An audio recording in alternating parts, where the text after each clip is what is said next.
തളി ബ്രാഹ്മണ സമൂഹ മഠത്തിലെ ശാസ്താപ്രീതി മഹോത്സവത്തിന്റെ ഭാഗമായി ശാസ്താ ഭജന, ശാസ്താ സദ്യ എന്നിവ ഭക്തി നിർഭരമായി നടന്നു.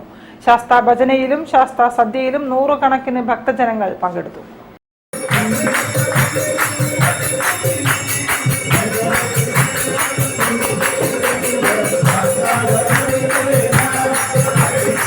ഗണപതി ഹോമത്തോടെ ആരംഭിച്ച പൂജാതി കർമ്മങ്ങളിൽ മഹാന്യാസ പുരസ്സരം, രുദ്രാഭിഷേകം, വേദപാരായണ സമാപ്തി, തൈത്തരീയ ഉപനിഷത്ത് പാരായണം, ക്രമാർച്ചന എന്നിവ നടന്നു. പൂജാതി കർമ്മങ്ങൾക്ക് തളി ബ്രാഹ്മണ സമൂഹം മുഖ്യ പുരോഹിതൻ NK വെങ്കിടാചലവാദ്യാർ മുഖ്യ കാർമ്മികത്വം വഹിച്ചു. പുരോഹിതന്മാരായ രഘുവാദ്യാർ, വെങ്കിട്ടരാമവാദ്യാർ, ശ്രീരാം ഖനപാടികൾ, രാഹുൽ ശർമ്മ, കൃഷ്ണമൂർത്തി വാദ്യാർ, ശ്രീനാഥ് ശർമ്മ, ശങ്കര ശർമ്മ എന്നിവർ സഹകാർമ്മികത്വം വഹിച്ചു. കൊച്ചി സത്സംഗത്തിന്റെ കാർമ്മികത്വത്തിൽ നടന്ന ശാസ്താ ഭജന ഭക്തി നിർഭരമായിരുന്നു.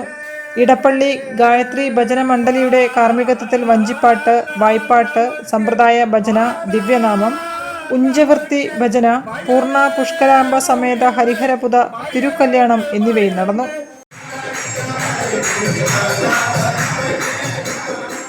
ചടങ്ങുകൾക്ക് തളി ബ്രാഹ്മണ സമൂഹം president P Dharmarajan, secretary AS വിവേകാനന്ദൻ, വൈസ് പ്രസിഡന്റ് R വിശ്വനാഥൻ തുടങ്ങിയവർ നേതൃത്വം നൽകി.